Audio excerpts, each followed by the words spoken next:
ದೇವರ ಪರಿಶುದ್ಧ ನಾಮಕ್ಕೆ ಸ್ತೋತ್ರವಾಗಲಿ. ಮತ್ತೊಮ್ಮೆ ಮಾಧ್ಯಮದ ಮೂಲಕವಾಗಿ ನಿಮ್ಮೆಲ್ಲರಿಗೂ ದೇವರ ಸಂದೇಶವನ್ನು ಸಾರುವಂಥ ಅವಕಾಶವನ್ನು ದೇವರು ಒದಗಿಸಿಕೊಟ್ಟಿದ್ದಾರೆ. ಆತನ ನಾಮಕ್ಕೆ ಸ್ತೋತ್ರ ಹೇಳೋಣ. ಹಳೆ ಒಡಂಬಡಿಕೆಯ ಸ್ತ್ರೀಗಳ ಬಗ್ಗೆ ನಾವು ಕಲಿತಾ ಇದ್ದೇವೆ. ಬನ್ನಿ, ಇವತ್ತು ಮತ್ತೊಬ್ಬ ಹೆಣ್ಣುಮಗಳ ಬಗ್ಗೆ ನಾವು ಕಲಿಯೋಣ. ಡೆಬೋರಳು ಸ್ವದೇಶಾಭಿಮಾನವುಳ್ಳ ಸ್ತ್ರೀ.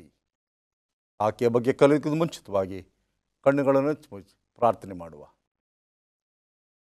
ನಮ್ಮನ್ನು ಬಹಳವಾಗಿ ಪ್ರೀತಿ ಮಾಡಿದಂಥ ನಮ್ಮ ತಂದೆಯಾದ ದೇವರೇ, ಸಮಯಕ್ಕೋಸ್ಕರ ಸ್ತೋತ್ರ ಹೇಳುತ್ತೇವೆ. ನೀನು ಕೊಟ್ಟಿರುವ ಈ ಅದ್ಭುತವಾದ ಸಮಯವನ್ನು ನಿನ್ನ ಸೇವೆಗೋಸ್ಕರ ಉಪಯೋಗಿಸುವ ಹಾಗೆ ಮಾತಾಡುವವನು ನಾನಲ್ಲ, ನೀನು ನೆನೆಸ್ಕೊಂಡು ಮಾತಾಡು. ಕೇಳುತ್ತಿರುವ ಪ್ರತಿಯೊಬ್ಬ ಮಕ್ಕಳನ್ನು ಆಶೀರ್ವದಿಸು. ನಮ್ಮ ಹೋಪ್ ಮಾಧ್ಯಮದವರನ್ನು ಸಹ ಆಶೀರ್ವದಿಸು. ನಿನ್ನ ಮಹಿಮೆಗೋಸ್ಕರ ನಾವು ಮಾಡ್ತಕ್ಕಂಥ ಸಣ್ಣ ಪ್ರಯತ್ನವು ಯಶಸ್ಸುಗೊಳ್ಳಲಿ ಎಂಬುದಾಗಿ ಕ್ರಿಸ್ತನ ದಿವ್ಯನಾಮದಲ್ಲಿ ಬೇಡಿಕೊಳ್ಳುತ್ತೇನೆ ಸ್ವಾಮಿ, ಆಮೇನ್. ಡೆಬೋರಳು ಸ್ವದೇಶಾಭಿಮಾನವುಳ್ಳ ಸ್ತ್ರೀ. ಡೆಬೋರಾ ಅಂದರೆ ಜೇನುನೊಣ. ಈಕೆಯು ಸತ್ಯವೇದದಲ್ಲಿ ಒಬ್ಬ ಪ್ರವಾದಿನಿ ಹಾಗೂ ನ್ಯಾಯಾಧೀಶಳಾಗಿ ಸೇವೆಯನ್ನು ಮಾಡಿದಳು ಎಂಬುದಾಗಿ ನಮಗೆ ಗೊತ್ತಿರುವಂಥದ್ದಾಗಿದೆ. ಕರ್ತನಾದ ಯೇಸು ಕ್ರಿಸ್ತನು ನಮ್ಮನ್ನು ತನ್ನ ಜೊತೆ ಕೆಲಸದವರೆಂದು ಕರೆದಿದ್ದಾರೆ. ಕರ್ತನು ನಮ್ಮನ್ನು ಅನಾದಿಯಲ್ಲಿ ಆರಿಸಿಕೊಂಡಿದ್ದಾನೆ. ನಾವು ಈ ಲೋಕದಲ್ಲಿ ಪ್ರವಾಸಿಗಳಾಗಿದ್ದೇವೆ. ನಮ್ಮ ಈ ಪ್ರವಾಸ ಜೀವಿತದಲ್ಲಿ ನಾವು ಕರ್ತನಿಗಾಗಿಯೂ ಆತನ ರಾಜ್ಯದ ವಿಸ್ತರಣೆಗಾಗಿಯೂ ಕಾರ್ಯನಿರ್ವಹಿಸುವಾಗ ವಿಧ ವಿಧವಾದ ರೀತಿಯಲ್ಲಿ ಮಧ್ಯವರ್ತಿಗಳಾಗಿದ್ದೇವೆ. ಹಳೆ ಒಡಂಬಡಿಕೆಯ ಮೋಶೆ ದೇವರಿಗೂ ಇಸ್ರಾಯೇಲರಿಗೂ ನಾಯಕನಾಗಿಯೂ ಮಧ್ಯವರ್ತಿಯಾಗಿಯೂ ಕಾರ್ಯನಿರ್ವಹಿಸಿದನು. ಆತನು ಇಸ್ರಾಯೇಲರನ್ನು 40 ವರ್ಷಗಳ ಕಾಲ ಅರಣ್ಯದಲ್ಲಿ ನಡೆಸಿದನು. ಕರ್ತನಾದ ಕ್ರಿಸ್ತನು ಮಹಾಯಾಜಕನಾಗಿ ತಂದೆಯ ಬಲಪಾರ್ಶ್ವದಲ್ಲಿ ಸಿಂಹಾಸನರೂಢನಾಗಿ ನಮಗಾಗಿ ಬೇಡುವ ಮಧ್ಯಸ್ಥನಾಗಿದ್ದಾನೆ ಎಂಬುದಾಗಿ ಪೌಲನು ತಿಮೋಥೆಯನಿಗೆ ಬರೆದ ಮೊದಲ ಪತ್ರಿಕೆ 2ನೇ ಅಧ್ಯಾಯ 15ನೇ ವಚನದಲ್ಲಿ ಗಮನಿಸುವಂತರಾಗಿದ್ದೇವೆ. ಇಂದು ಕ್ರೈಸ್ತ ಮಹಿಳೆ ಕುಟುಂಬಗಳನ್ನು ಕಟ್ಟಲು, ತನ್ನ ಮನೆಯಲ್ಲಿ ಆತ್ಮಗಳನ್ನು ಗೆಲ್ಲಲು ಮಧ್ಯವರ್ತಿಯಾಗಿ ಕಾರ್ಯ ನಿರ್ವಹಿಸಬೇಕಾಗಿದೆ. ಪ್ರವಾದಿನಿಯಾದ ಡೆಬೋರಳು ಇಸ್ರಾಯೇಲರ ತಾಯಿಯಾಗಿ ಮಧ್ಯವರ್ತಿಯಾದ ನಾಯಕಿಯಾಗಿ ಕಾರ್ಯನಿರ್ವಹಿಸಿದಳು ಎಂಬುದಾಗಿ ನಾವು ಕಲಿಯುವಂತರಾಗಿದ್ದೇವೆ. ಡೆಬೋರಾ ಈ ಪದದ ಅರ್ಥ ಜೇನುನೊಣ. ಜೇನುನೊಣ ಸಂಘ ಜೀವಿ, ಜೊತೆಗಾರರೊಡನೆ ಸತತವಾಗಿ ಆಹಾರ ಸಂಗ್ರಹಣ ಕಾರ್ಯದಲ್ಲಿ ನಿರತವಾಗಿರುತ್ತದೆ. ಈ ಜೇನುನೊಣ ಶ್ರಮದಾಯಕ ಜೀವಿತಕ್ಕೆ ಸಾಂಕೇತಿಕವಾಗಿದೆ. ನ್ಯಾಯಸ್ಥಾಪಕರು 4ನೇ ಅಧ್ಯಾಯದಲ್ಲಿ 5ನೇ ವಚನದಲ್ಲಿ ಗಮನಿಸುವಾಗ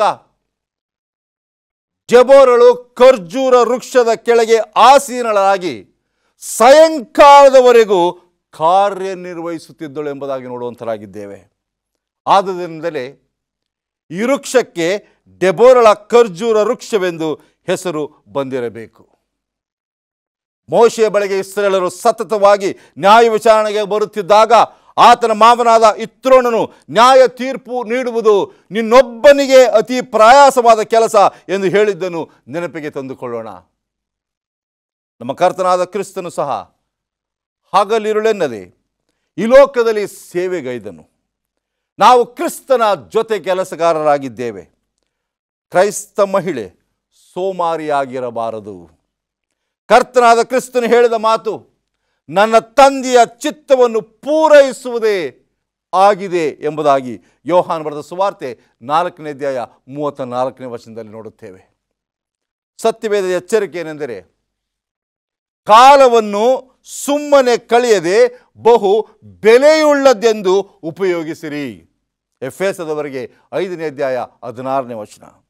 ಕಾರಣ ಇಷ್ಟೇ ಪ್ರಿಯರೇ, ಈ ದಿನಗಳು ಬಹು ಕೆಟ್ಟವುಗಳಾಗಿವೆ.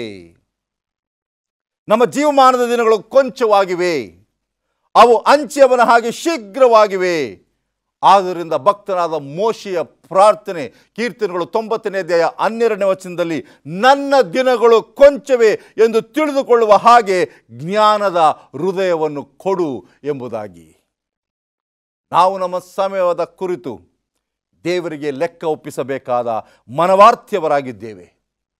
ಈಗಿನ ಕಾಲವು ಎಚ್ಚರವಾಗಿರತಕ್ಕ ಕಾಲವೆಂದು ತಿಳಿದು ಇದನ್ನೆಲ್ಲ ಮಾಡಿರಿ ಎಂಬುದಾಗಿ ಪೌಲನು ರೋಮಾಪುರದವರಿಗೆ ಬರೆದ ಪತ್ರಿಕೆ 11ನೇ ಅಧ್ಯಾಯ 1ನೇ ವಚನದಲ್ಲಿ ತಿಳಿಸುವಂತನಾಗಿದ್ದಾನೆ. ಪ್ರಿಯರೇ, ಈ ಸಮಯದಲ್ಲಿ ನಾವು ಡೆಬೋರಳ ಬಗ್ಗೆ ಕೆಲವು ಗುಣಾತಿಶಯಗಳನ್ನು ತಿಳಿದುಕೊಳ್ಳೋಣ. ಮೊದಲನೆಯದಾಗಿ, ಡೆಬೋರಳು ನ್ಯಾಯಸ್ಥಾಪಕಳಾದ ಡೆಬೋರಳಾಗಿದ್ದಳು. ನಮ್ಮ ಸತ್ಯವೇದಗಳನ್ನು ನ್ಯಾಯಸ್ಥಾಪಕರು 4ನೇ ಅಧ್ಯಾಯ 4 ಮತ್ತು 5ನೇ ವಚನದಲ್ಲಿ ಗಮನಿಸುವಾಗ ಹೀಗೆ ಓದುತ್ತೇವೆ. ಆ ಕಾಲದಲ್ಲಿ ಲಪ್ಪಿ ದೂತನ ಹೆಂಡತಿಯಾದ ಡೆಬೋರಳೆಂಬ ಪ್ರವಾದಿನಿಯು ಇಸ್ರಾಯೇಲರಲ್ಲಿ ನ್ಯಾಯ ತೀರಿಸುತ್ತಿದ್ದಳು. ಆಕೆಯು ಎಫ್ರಾಯಿಂ ಬೆಟ್ಟದ ಸೀಮೆಯಲ್ಲಿ ರಾಮಕ್ಕೂ ಬೇತೇಲಿಗೂ ಮಧ್ಯದಲ್ಲಿರುವ ಡೆಬೋರಳ ಖರ್ಜೂರ ವೃಕ್ಷವೆಂದು ಹೆಸರುಗೊಂಡ ಮರದ ಕೆಳಗೆ ಆಸೀನರಾಗಿರುವಲ್ಲಿ ಇಸ್ರಾಯೇಲರು ನ್ಯಾಯ ನಿರ್ಣಯಕ್ಕೋಸ್ಕರ ಆಕೆಯ ಬಳಿಗೆ ಬರುತ್ತಿದ್ದರು. ಡೆಬೋರಳು ಒಬ್ಬ ನ್ಯಾಯಸ್ಥಾಪಕಳಾಗಿದ್ದಳು. ನಾವು ಈ ಲೋಕದಲ್ಲಿ ಕರ್ತನಿಗಾಗಿ ನ್ಯಾಯವನ್ನು ಎತ್ತಿ ಹಿಡಿಯುವ ಹಂಗಿನಲ್ಲಿದ್ದೇವೆ. ಕ್ರೈಸ್ತ ತಾಯಂದಿರು ಕುಟುಂಬದ ವಿಷಯದಲ್ಲಿ ನಿಷ್ಪಕ್ಷಪಾತರಾಗಿ ನಡೆಯಬೇಕು. ಮಕ್ಕಳ ಕುರಿತಾಗಿ ರೆಬೆಕ್ಕಳಂತೆ ತಪ್ಪುಗಳನ್ನು ಮಾಡುವುದು ಬೇಡ. ಮಕ್ಕಳ ಪರವಾಗಿ ಮಾತನಾಡುವಾಗ ಎಚ್ಚರದಿಂದಿರಬೇಕು. ಜೆಬೆದಾಯನ ಮಕ್ಕಳ ತಾಯಿಯಂತೆ ಸ್ಥಾನಮಾನಕ್ಕಾಗಿ ಆಶಿಸುವುದು ಬೇಡ. ನೀವು ಅತ್ತೆಯರಾಗಿರಬಹುದು, ತಾಯಿಯರಾಗಿರಬಹುದು, ನಿಮ್ಮ ತೀರ್ಪು ನಿಷ್ಕಳಂಕವಾಗಿರಲಿ. ನಿಮ್ಮ ಮಾತು ಹೌದಾದರೆ ಹೌದು, ಇಲ್ಲವಾದರೆ ಇಲ್ಲ ಎಂದಾಗಲಿ. ಕರ್ತನು ನಮ್ಮ ನ್ಯಾಯಸ್ಥಾಪಕನಾಗಿದ್ದಾನೆ. ನಿಮ್ಮ ಮಾತು ನಿಷ್ಕಪಟವಾಗಿರಲಿ. ನಮ್ಮ ಕರ್ತವ್ಯ ನಿರ್ವಹಣೆಯಲ್ಲಿ ಪ್ರಾಮಾಣಿಕರಾಗಿರಬೇಕು. ಯೋಸೇಫನು ಪ್ರಾಮಾಣಿಕನಾದದ್ದರಿಂದಲೇ ದೇವರು ಅವನ ಜೊತೆಗಿದ್ದನು. ಡೆಬೋರಳು ಸಮುವೇಲನಂತೆ ನಿಷ್ಪಕ್ಷಪಾತವಾಗಿ ಪ್ರಾಮಾಣಿಕವಾಗಿ ಕಾರ್ಯವನ್ನು ನಿರ್ವಹಿಸಿ ಸಮುವೇಲನಂತೆ ನ್ಯಾಯ ತೀರಿಸುತ್ತಿದ್ದಳು. ನಮ್ಮ ಕರ್ತನಾದ ಯೇಸು ಕ್ರಿಸ್ತನ ಬಳಿ ಸಿಂಹಾಸನಾರೂಢರಿಗೆ ನಾವು ಒಂದು ದಿನ ನಿಲ್ಲಲೇಬೇಕಾಗಿ ನಮ್ಮ ಎಲ್ಲ ಕಾರ್ಯಗಳು, ಯೋಚನೆಗಳು, ಅಂತರದ ಚಿಂತೆಗಳು ಬಟ್ಟ ಬಯಲಾಗುತ್ತವೆ. ಆದುದರಿಂದ ಎಚ್ಚರಿಕೆಯಾಗಿ ಜಾಗರೂಕರಾಗಿರೋಣ. ಪೌಲನು ಹೇಳುವಾಗೆ ಫಿಲಿಪ್ಪಿ ಬರೆದ ಪತ್ರಿಕೆ 2ನೇ ಅಧ್ಯಾಯ 5ನೇ ವಚನದಲ್ಲಿ ಕ್ರಿಸ್ತನಲ್ಲಿದ್ದಂಥ ಮನಸ್ಸು ನಿಮ್ಮಲ್ಲಿಯೂ ಇರಲಿ ಎಂಬುದಾಗಿ. 2ನೆಯ ಗುಣಾತಿಶಯ ಪ್ರವಾದಿನಿಯಾದ ಡೆಬೋರಳು. ಪ್ರವಾದಿನಿಗಳು ಮುಂದಾಗುವುದನ್ನು ತಿಳಿಸುವವರು. ಡೆಬೋರಳ ಬಳಿಗೆ ಇಸ್ರಾಯೇಲರು ಪ್ರವಾದನೆಗಾಗಿ ಬರುತ್ತಿದ್ದರು.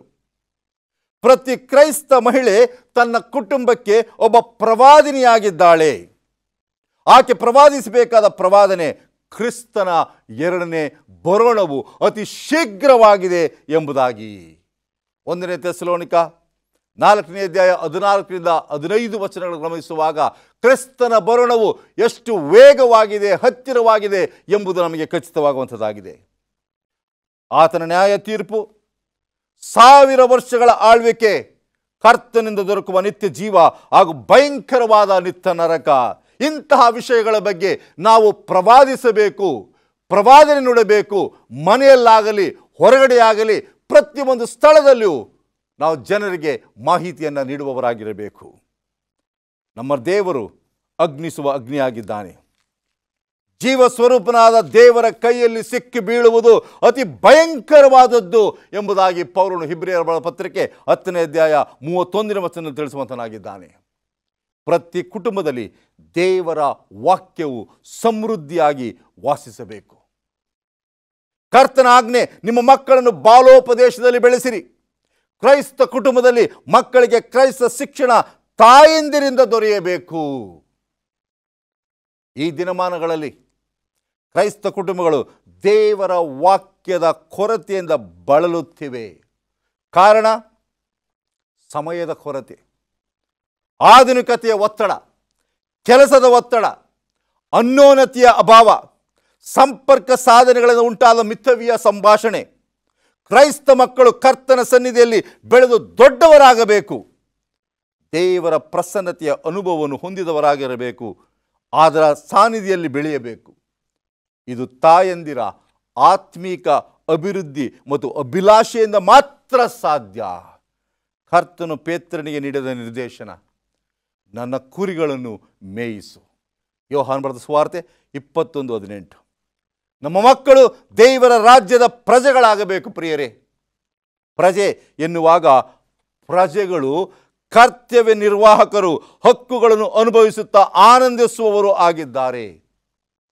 ಇಂದಿನ ಮಕ್ಕಳೇ ಮುಂದಿನ ದೇವರ ಸೇವಕರು ಎನ್ನುವ ಚಿಂತೆಯಲ್ಲಿ ನಮ್ಮ ಮಕ್ಕಳನ್ನು ಸಾಕಿ ಸಲಹಬೇಕು. ಮಕ್ಕಳ ಮೇಲಿನ ಪ್ರೀತಿ, ಆತ್ಮೀಕ ಕೃತ್ಯಗಳಲ್ಲಿ ಗಮನಿಸಬೇಕಾದ ಪ್ರಾಮುಖ್ಯ ಅಂಶಗಳನ್ನು ಗಮನಿಸಬೇಕು. ಅದ್ಯಾವುದೆಂದರೆ ಕರ್ತನ ಪ್ರೀತಿಯ ರಕ್ಷಣಾ ಸಂದೇಶ ಅವರಿಗೆ ನೀಡಬೇಕು. ಪಾಪದ ಮನವರಿಕೆ ಅವರಿಗೆ ಮಾಡಿಕೊಡಬೇಕು. ನಾವು ಏನಾಗಿದ್ದೇವೆ, ಏನಾಗಿದ್ದೆವು, ಏನಾಗುತ್ತೇವೆ ಎಂಬುದನ್ನು ಅವರಿಗೆ ಅರಿವು ಮಾಡಿಕೊಡಬೇಕು. ವಾಕ್ಯಾಧಾರಿತವಾದ ಕ್ರೈಸ್ತ ನಡವಳಿಕೆಯನ್ನು ಅವರಿಗೆ ತಿಳಿಸಿಕೊಡಬೇಕು. ಕ್ರೈಸ್ತ ಜೀವಿತದಲ್ಲಿ ಕ್ರೈಸ್ತ ಸಭೆಯ ಪ್ರಾಮುಖ್ಯತೆಯನ್ನು ನಾವು ತಿಳಿಸಿಕೊಡಬೇಕು. ಪ್ರಿಯ ನನ್ನ ಸಹೋದರ ಸಹೋದರಿಯರೇ, ನಮ್ಮ ಮಕ್ಕಳು ಸಭೆಗೆ ಹೋಗುವುದನ್ನು ನಾವು ಪ್ರೋತ್ಸಾಹಿಸಬೇಕು. ನೀತಿಯ ಮಾರ್ಗದಲ್ಲಿ ನಡೆಯುವುದನ್ನು ಅವರಿಗೆ ತಿಳಿಸಿಕೊಡಬೇಕು.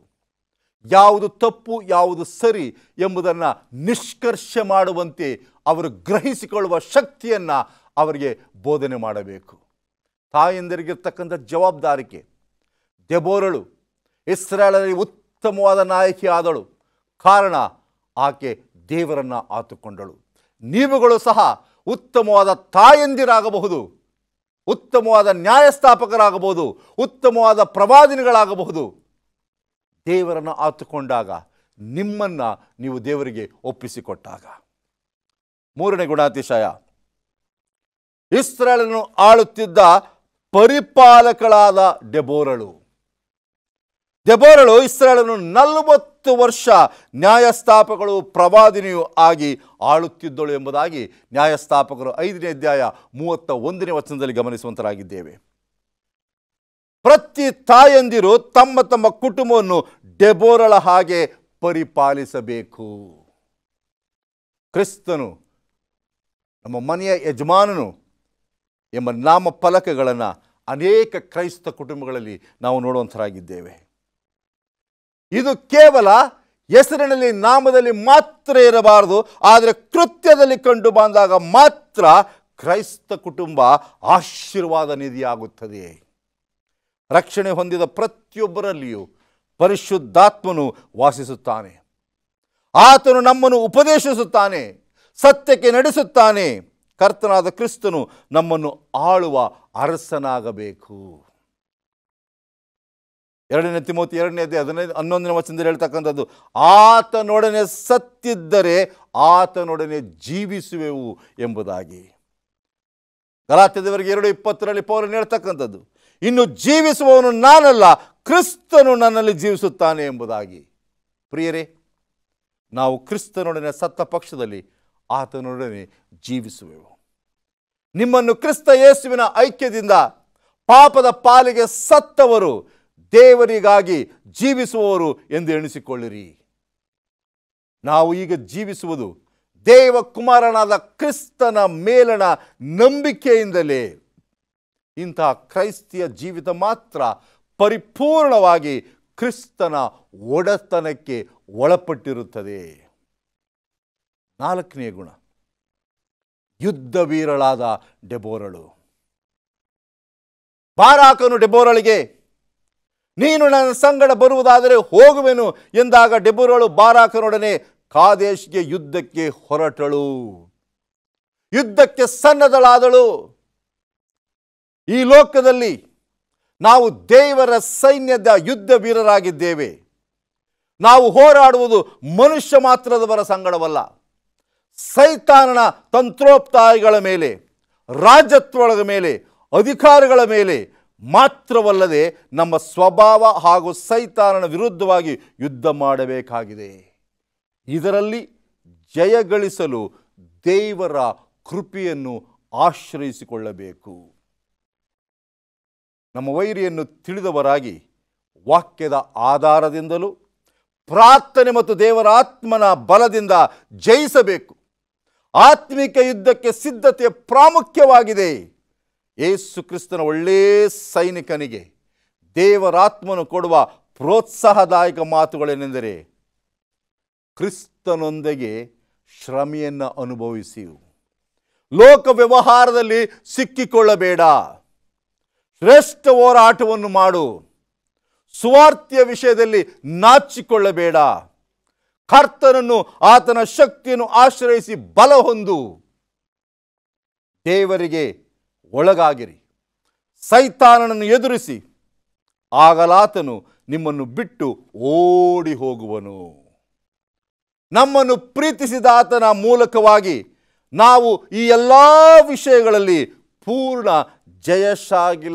ಜಯಶಾಲಿಗಳಾಗಿರುತ್ತೇವೆ ಎಂಬುದಾಗಿ ಪೌಲನು ರೋಮಾಪುರದವರಿಗೆ 8ನೇ ಅಧ್ಯಾಯ 37ನೇ ವಚನದಲ್ಲಿ ತಿಳಿಸುವಂತನಾಗಿದ್ದಾನೆ. ಮುಂದೆ ನೋಡುವಾಗ ಡೆಬೋರಳು ಇಸ್ರಾಯೇಲರ ತಾಯಿಯಾಗಿ ಕಾರ್ಯನಿರ್ವಹಿಸಿದಳು. ಇದು ಆಕೆಯ ನೈಜ ಚಿತ್ರಣ ಹಾಗೂ ಆಕೆಯ ಕರ್ತವ್ಯ ನಿರ್ವಹಣೆಗೆ ದೊರೆತ ಪ್ರಶಂಸೆಯಾಗಿದೆ. ಡೆಬೋರಳು ತಾಯಿಯ ಹಾಗೆ ಇಸ್ರಾಯೇಲರನ್ನು ಪರಾಂಬರಿಸುತ್ತಿದ್ದಳು. ಆಹಾರ ನೀಡುವಂತೆ ಕರ್ತನಿಂದ ಪಡೆದ ಬೋಧನೆಯನ್ನು ನೀಡುತ್ತಿದ್ದಳು. ಪ್ರಿಯರೇ, ಇಸ್ರಾಯೇಲರು ದಾರಿ ತಪ್ಪಿ ನಡೆಯುತ್ತಿರುವಾಗ ಅವರನ್ನು ಸರಿಯಾದ ಮಾರ್ಗದಲ್ಲಿ ನಡೆಸುವುದಕ್ಕೆ ಡೆಬೋರಳು ಆತ್ಮೀಕವಾದ ಪಾಠವನ್ನು, ಧೈರ್ಯವನ್ನು ಇಸ್ರಾಯೇಲರಿಗೆ ತುಂಬುತ್ತಿದ್ದಳು. ಒಬ್ಬ ಉತ್ತಮವಾದ ತಾಯಿಯಾದವಳು ಎಂಬುದಾಗಿ ನೋಡುತ್ತೇವೆ.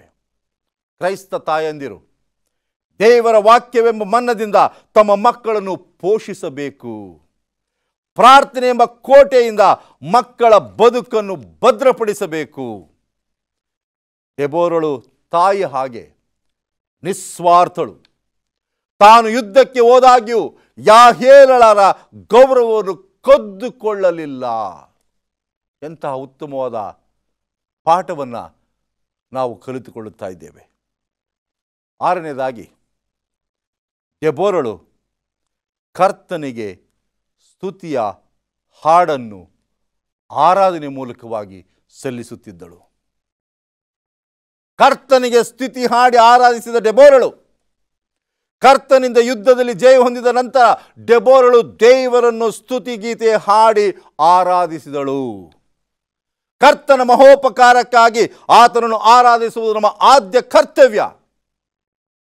ನಾವು ಕರ್ತನನ್ನು ಅರಿತವರಾಗಿ ಬುದ್ಧಿಯಿಂದಲೂ ಆತ್ಮದಿಂದಲೂ ಆರಾಧಿಸಬೇಕು. ನಾವು ಅರ್ಪಿಸುವ ಸ್ತುತಿ ಯಜ್ಞ ದೇವರಿಗೆ ಸುಗಂಧ ದ್ರವ್ಯದ ಕಾಣಿಕೆಯಾಗಬೇಕು. ಆರಾಧನೆ ಭಕ್ತಿ ವೃದ್ಧಿಯನ್ನುಂಟು ಮಾಡುತ್ತದೆ. ಕರ್ತನ ಸಾನ್ನಿಧ್ಯಕ್ಕೆ ನಮ್ಮನ್ನು ನಡೆಸುತ್ತದೆ ಹಾಗೂ ಕರ್ತನಲ್ಲಿ ನಮ್ಮನ್ನು ನೆಲೆಗೊಳಿಸುತ್ತದೆ. ಹಾಗಿರುವಲ್ಲಿ ಆರಾಧನೆಗೆ ಪ್ರಾಮುಖ್ಯತೆಯನ್ನು ಕೊಡಬೇಕು. ಡೆಬೋರಳು ತಾನು ಯುದ್ಧವನ್ನು ಜಯಿಸಿದಾಗ ದೇವರಿಗೆ ಸ್ತೋತ್ರವನ್ನು ಹೇಳುವುದನ್ನು, ಆರಾಧಿಸುವುದನ್ನು ಮರೆಯಲಿಲ್ಲ. ಆತನು ಮಾಡಿರುವ ಮಹೋಪಕಾರಗಳನ್ನು ಯಾವತ್ತೂ ಸಹ ಡೆಬೋರಳು ಮರೆಯಲಿಲ್ಲ. ಒಬ್ಬ ವೀರ ಮಾತೆಯಾಗಿ ಯುದ್ಧದಲ್ಲಿ ಜಯವನ್ನು ಕಂಡು ಆ ಜಯವು ನನ್ನಿಂದಾದದ್ದಲ್ಲ, ದೇವರಿಂದ ಆಯಿತು ಎಂಬುದಾಗಿ ಆಕೆ ಸ್ತೋತ್ರವನ್ನು ಅರ್ಪಿಸಿದಳು. 7ನೇ ಗುಣ, ಇತರರಿಗೆ ಪ್ರೋತ್ಸಾಹದ ಸ್ಫೂರ್ತಿ ತಂದ ಡೆಬೋರಳು. ಬಾರಾಕನು ಡೆಬೋರಳಿಗೆ, ನೀನು ನನ್ನ ಸಂಗಡ ಬರುವುದಾದರೆ ನಾನು ಯುದ್ಧಕ್ಕೆ ಹೋಗುವೆನು ಎಂದಾಗ ಆಕೆಯ ದೃಢ ಸಂಕಲ್ಪದ ಮಾತು, ನಾನು ಬರುವೆನು. ಹಿಂಜರಿಯಲಿಲ್ಲ, ಹಿಂದಕ್ಕೆ ಹೋಗಲಿಲ್ಲ, ಧೈರ್ಯವಾಗಿ ಆಕೆ ಮುನ್ನುಗ್ಗಿದಳು. ಬಾರಾಕನಿಗೂ ಸಹ ಧೈರ್ಯವನ್ನು ತುಂಬಿದಳು. ಬಾರಾಕನೊಡನೆ ಯುದ್ಧಕ್ಕೆ ಹೋದಳು. ಬಾರಾಕನಿಗೆ ಡೆಬೋರಳು ಉತ್ತೇಜನದಾಯಕವಾದ ನುಡಿಯನ್ನು ಹೇಳುತ್ತಾ ಹೇಳಿದಳು, ಏಳು, ಕರ್ತನು ಸೀಸರನ್ನು ನಿನ್ನ ಕೈಗೆ ಒಪ್ಪಿಸಿದ ದಿನವೂ ಇದೆ. ನಿಶ್ಚಯವಾಗಿ ಆತನು ತಾನೇ ನಿನ್ನ ಮುಂದಾಗಿ ಹೊರಡುವನು ಎಂಬುದಾಗಿ ನ್ಯಾಯಸ್ಥಾಪಕರು 4ನೇ ಅಧ್ಯಾಯ 14ನೇ ವಚನದಲ್ಲಿ ಗಮನಿಸುವಂತರಾಗಿದ್ದೇವೆ. ಈ ಲೋಕದಲ್ಲಿ ಯುದ್ಧ ನಿರತರಾದ ನಮಗೆ ದೇವರಾತ್ಮನ ಪ್ರೋತ್ಸಾಹ, ನಮ್ಮನ್ನು ಪ್ರೀತಿಸಿದ ಆತನ ಮೂಲಕವಾಗಿ ನಾವು ಈ ಎಲ್ಲ ವಿಷಯಗಳಲ್ಲಿ ಪೂರ್ಣ ಜಯಶಾಲಿಗಳಾಗಿರುತ್ತೇವೆ. ರೋಮಾಪುರದವರಿಗೆ 8:37ನೇ ವಚನ. ಕೊನೆಯದಾಗಿ ಪ್ರಿಯರೇ, ದೆಬೋರಳು ಒಬ್ಬ ಉತ್ತಮವಾದ ನಾಯಕಿಯಾದ್ದಳು. ದೆಬೋರಳು ಒಬ್ಬ ಉತ್ತಮವಾದ ನಾಯಕಿ. ದೆಬೋರಳು ನಾಯಕಿಯಾಗಿ ಇಸ್ರಾಯೇಲರ ಭಾರವನ್ನು ಹೊತ್ತುಕೊಂಡಳು. ಇಸ್ರಾಯೇಲರಿಗಾಗಿ ಸೀಸರನನ್ನು ಧೈರ್ಯವಾಗಿ ಎದುರಿಸಿದಳು. ಕರ್ತನ ಮಾರ್ಗದರ್ಶನಕ್ಕನುಸಾರವಾಗಿ ಯುದ್ಧ ರಂಗಕ್ಕೆ ಹೋದಳು. ಹಾಗೆಯೇ ಮಾರ್ಗದರ್ಶನದಿಂದ ಬಾರಾಕನು ಜಯಶಾಲನಾದನು. ಪ್ರಿಯ ಸಹೋದರ ಸಹೋದರಿಯರೇ, ಇವತ್ತು ನೀವು ಈ ಡೆಬೋರಳ ಬಗ್ಗೆ ಕಲಿಯುತ್ತಿರುವಾಗ ಈಕೆಯಿಂದ ಬರ್ತಕ್ಕಂಥ ಉತ್ತಮವಾದ ಗುಣಗಳನ್ನು ನಾವು ಪಡೆದುಕೊಂಡು ಒಬ್ಬ ಉತ್ತಮವಾದ ತಾಯಿ, ಉತ್ತಮವಾದ ನಾಯಕಿ, ಉತ್ತಮವಾದ ಪ್ರವಾದಿನಿ, ಉತ್ತಮವಾದ ನ್ಯಾಯಸ್ಥಾಪಗಳು ಆಗುವ ಗುಣಲಕ್ಷಣಗಳು ನಿಮ್ಮಲ್ಲೂ ಇದೆ. ಪ್ರಿಯ ಸಹೋದರಿ, ಕ್ರೈಸ್ತ ಜೀವಿತದಲ್ಲಿ ನಾವು ನಿರ್ವಹಿಸುವ ವಿವಿಧ ಕಾರ್ಯಗಳಲ್ಲಿ ಕರ್ತನ ಮಾರ್ಗದರ್ಶನವನ್ನು ಅನುಸರಿಸೋಣ. ಡೆಬೋರಳ ಕಾರ್ಯದ ನಿಮಿತ್ತ ದೇಶದಲ್ಲಿ 40 ವರ್ಷ ಸಮಾಧಾನವಿತ್ತು. ಕರ್ತನು ಸಮಾಧಾನದ ಪ್ರಭುವಾಗಿದ್ದಾನೆ. ಕರ್ತನು ನೀಡಿದ ವಾಗ್ದಾನ, ಶಾಂತಿಯನ್ನು ನಿಮಗೆ ಬಿಟ್ಟು ಹೋಗುತ್ತೇನೆ, ನನ್ನಲ್ಲಿರುವಂಥ ಶಾಂತಿಯನ್ನು ನಿಮಗೆ ಕೊಡುತ್ತೇನೆ. ಇಸ್ರಾಯೇಲ್ ಜನಾಂಗದವರು ಪದೇ ಪದೇ ಯುದ್ಧ ಮಾಡುತ್ತಿದ್ದರು. ಅನೇಕ ಸಾರಿ ಸೋಲುಗಳನ್ನು ಅನುಭವಿಸುತ್ತಿದ್ದರು.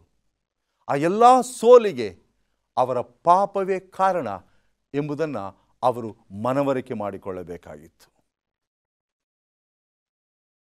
ನನ್ನಲ್ಲಿರುವ ಆನಂದವು ನಿಮ್ಮಲ್ಲಿಯೂ ಇರಬೇಕೆಂತಲೂ, ನಿಮ್ಮ ಆನಂದವು ಪರಿಪೂರ್ಣವಾಗಿರಬೇಕೆಂತಲೂ ಇದನ್ನೆಲ್ಲ ನಿಮಗೆ ಹೇಳಿದ್ದೇನೆ ಎಂಬುದಾಗಿ ಯೋಹಾನ ಬರೆದ ಸುವಾರ್ತೆ 15ನೇ ಅಧ್ಯಾಯದಲ್ಲಿ ಸ್ವತಃ ನಮ್ಮ ಸ್ವಾಮಿಯೇ ತಿಳಿಸಿಕೊಟ್ಟಿದ್ದಾನೆ.